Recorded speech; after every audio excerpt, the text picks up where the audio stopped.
ஐயா மருத்துவர் ஐயா சொன்னது போல் இளவேனில் எப்படி ஒரு இளவேனில் என்பது முதல் தொடக்கம் என்று சொன்னாரோ அதுபோல் நான் கார் காலத்தை தொடக்கம் என்று நான் ஒரு கோணத்தில் சொல்கிறேன். இதுக்கிடையில் நண்பர் சீனிவாசன் என்ன சொன்னாங்கன்னா, பொழுதுகளை பற்றி இன்னும் கொஞ்சம் கூடுதலாக மற்ற பொழுதுகளை பற்றி ஒரு சில கருத்துக்கள் சொல்லுங்கள் அப்படின்னாங்க. பொதுவாக அந்த ஐரோப்பிய வடக்கத்திய மரபுக்கும் நம்முடைய தெற்கத்திய மரபுக்கும் அடிப்படையிலே ஒரு மாறுபாடு உண்டு. சீனிவாசன் அவர்கள் முதல்ல சொன்னது போல் ஒரு ஆரிய மரபு என்பதற்கும் நம்முடைய தென்னக மரபு என்பதற்கும் அடிப்படையில் வேறுபாடு உண்டு. அது ஒட்டுமொத்தமாக இன்றைய இப்போதைக்கு இருக்க இந்த கான்டெக்ஸ்டில் பார்த்தோம்னா ஒரு வடக்கத்திய மரபுக்கும் நம்முடைய தென்னக மரபிற்கும் அல்லது வெப்பமண்டல மரபிற்கும் வடக்குலக மரபிற்கும் ஒரு அடிப்படையான மாறுபாடு இருக்குது. இது எப்படி வந்தது அப்படின்னு பார்த்தீங்கன்னா, இந்த பூமியானது ஒரு 23.5 டிகிரி சரிஞ்சிட்ருக்கு. நம்ம தெரியும், நிறையா பள்ளிக்கூடங்களில் அந்த குளோப்பை பார்த்துருப்போம், அது ஒரு சாஞ்சிட்ருக்கும். அதில் நடுவே இருக்கக்கூடியது இந்த நிலநடுக்கோடு அல்லது நன்னிலக்கோடு அல்லது பூமத்திய ரேகை என்று சொல்லக்கூடிய அந்த நடுக்கோடு.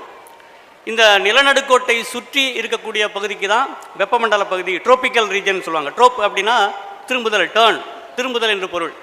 சூரியன் வலநேர்வாகவும் இடநேர்வாகவும் மேற்கும் அதாவது வடக்கும் தெற்குமாக சென்று வருகின்ற ஒரு பகுதி இந்த ட்ரோபிக்கல் ரீஜன், அல்லது தமிழில் சொல்ல வேண்டுமா வெப்பமண்டல பகுதியில் தான் அதிகமான காடுகள் அமைஞ்சிருக்கு.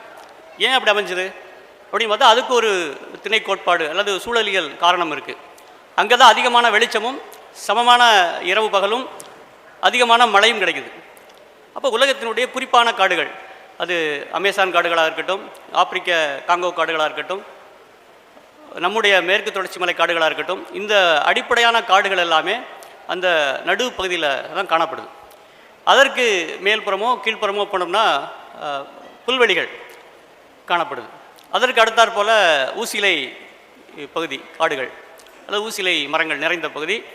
அதற்கு அடுத்தாற் போல் தூந்திர பகுதி, 2 துருவங்களிலும்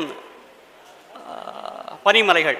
இப்படி தான் அந்த பூமியினுடைய இயற்கை அமைப்பு அமைந்துள்ளது. அப்போ அதிகமான வெளிச்சமும் அதிகமான மழையும் கிடைக்கிற இடத்துல அதிகமான செழிப்பும் இருக்கும். அப்படின்னு பார்த்தா உலகத்திலே பணக்கார நாடுகளாக இருக்கிறது இந்த வெப்பமண்டல நாடுகளாக தான் இருக்க வேண்டும். ஆனால் நீங்கள் ஒரு கணக்கு போட்டு பாருங்கள், ஒரு தாள் எடுத்து பட்டியல் போடுங்க.